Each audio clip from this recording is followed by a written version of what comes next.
रामचंद्र शाह आनंद यात्रा कड़वी बानी अध्याय नंबर 700 है।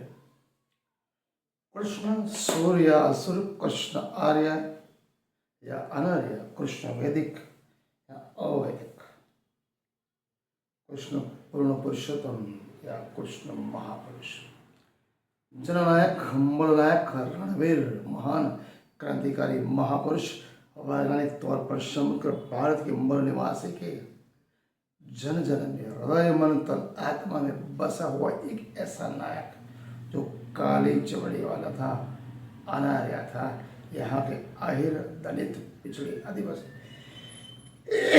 शुद्र, अतिशुद्र, जिन्हें असुर, द्रविड़, रीछ, वानर के साथ उसका मिलाप कहा गया, समान गना गया। न उसको क्षत्रिय कहा गया, न ब्राह्मण, न द्विज, न वैश्य, ग्वाला कहा गया। आज का जो विषय है कृष्ण सूर्यासुर, अध्याय नंबर 4। विज्ञान काफी तरक्की कर रहा है।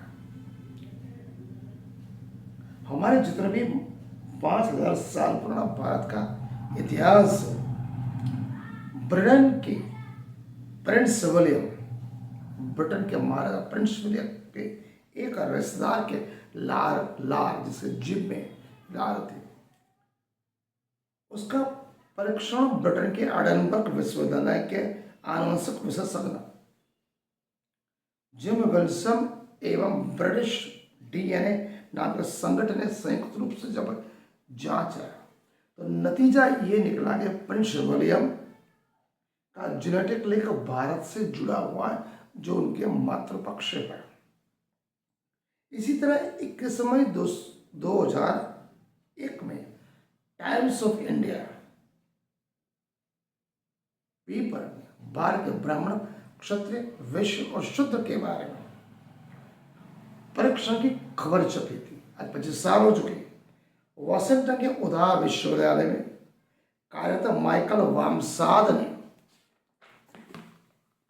आंध्र प्रदेश के विशाखापट्टनम विश्वविद्यालय, चेन्नई विश्वविद्यालय एवं मानव वंश के बारे में संशोधन करने वाली समग्र भारत की बड़ी संस्था एंथ्रोपोलॉजिकल सर्वे ऑफ इंडिया में 7 लेकर चारों वर्ण ब्राह्मण, क्षत्रिय, वैश्य और शूद्र का परीक्षण किया।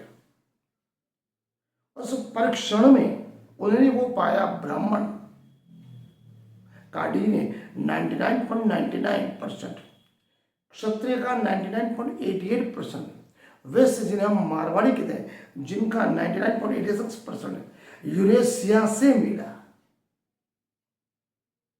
यूरेशिया से मिला कहने का तात्पर्य ब्राह्मण, क्षत्रिय, वैश्य और शूद्र का डीएनए वहां आपस में मिला है। वहां केवल ब्राह्मण, क्षत्रिय और वैश्य तीनों का डीएनए यूरेशिया में आए हुए मानव लोक से मिलता है।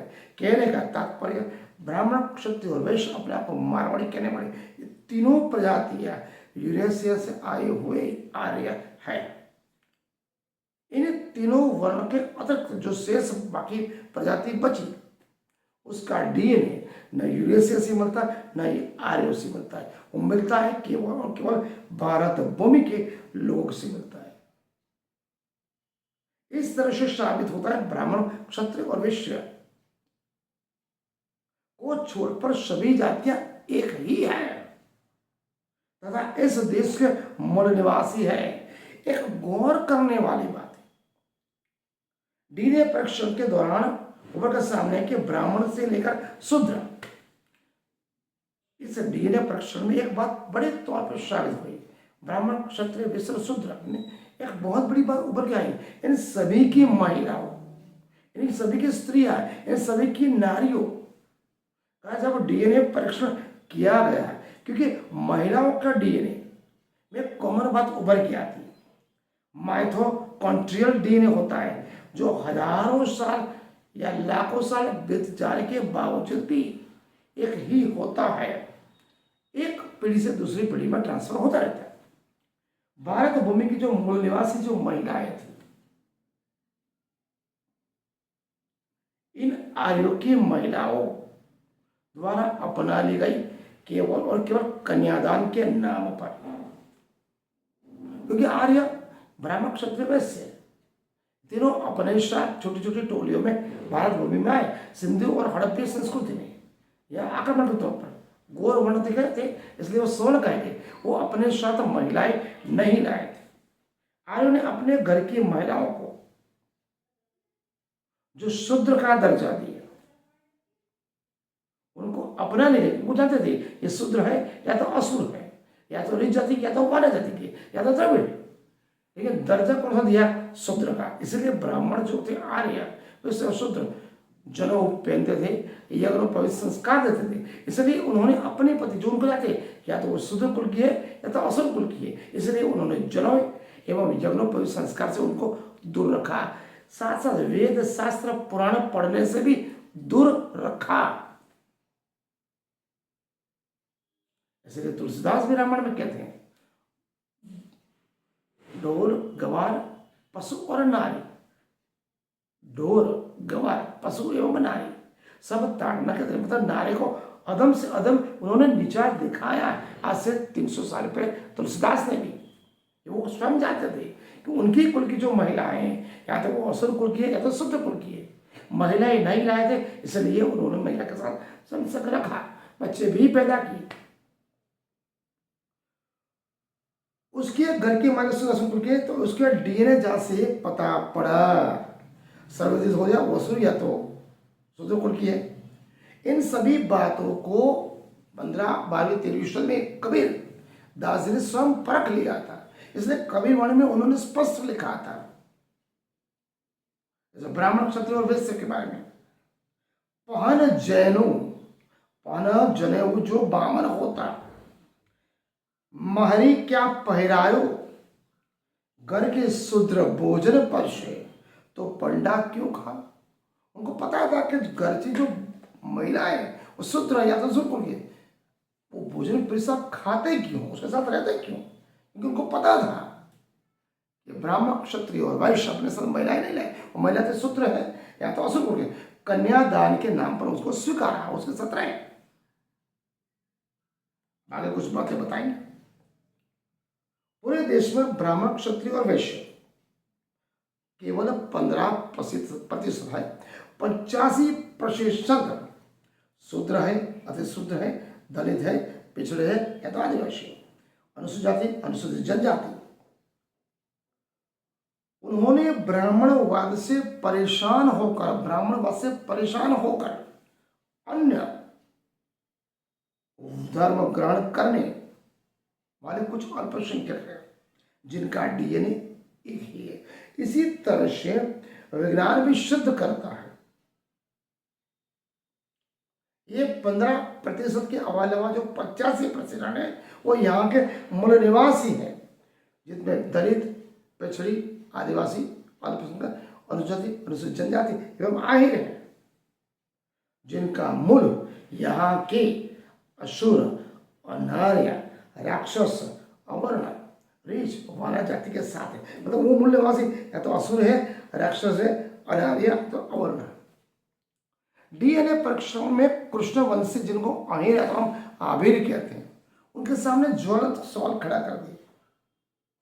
कृष्णवंशी अपने आप को कभी कभी आर्य और क्षत्रिय बताने की कोशिश करते हैं। उन्होंने भी, विज्ञान ने उनको डीएनए परीक्षण से बताया, आर्य दिखा है। वैसे ही कृष्ण एवं आहिर जाति के लोगों को सभी धर्मशास्त्रों में असुर, अनार्य, अवर्ण या तो शूद्र कहा गया।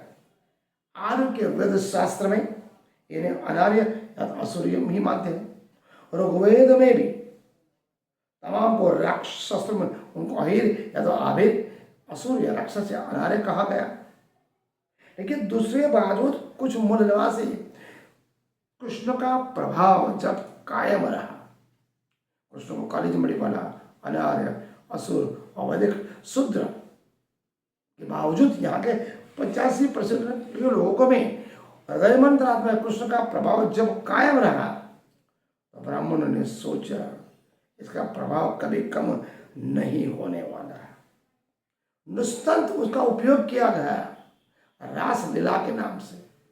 माखन चोर कहा गया, रणछोड़ कहा गया, उनके चरित्र को कलंकित किया गया, फिर भी वो उत्कृष्ट और महान रहे। तो ब्राह्मणों ने लोगों को बोला विष्णु के 24 अवतार में उनको ऐसा संजोय दिया जाए कि वो उनका अनादर तो कर सकते नहीं थे, जाने अनजाने में उनको स्वीकार करना पड़ा, अपना हिस्सा बनाना पड़ा।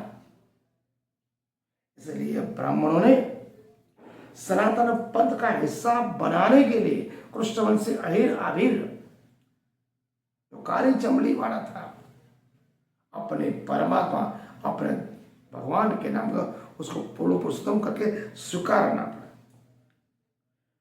अगर यह बड़ी बात कर कृष्ण आर्य अथवा क्षत्रिय होते तो स्वाभाविक तौर के उनके काले चमड़ी वाले जो लोग थे, आहिर अभिर दलित मूल्यवासी पिछड़े शूद्र अधिशूद्र काले चमड़ी वाले जो अनार्य थे, अवैदिक थे, असुर थे,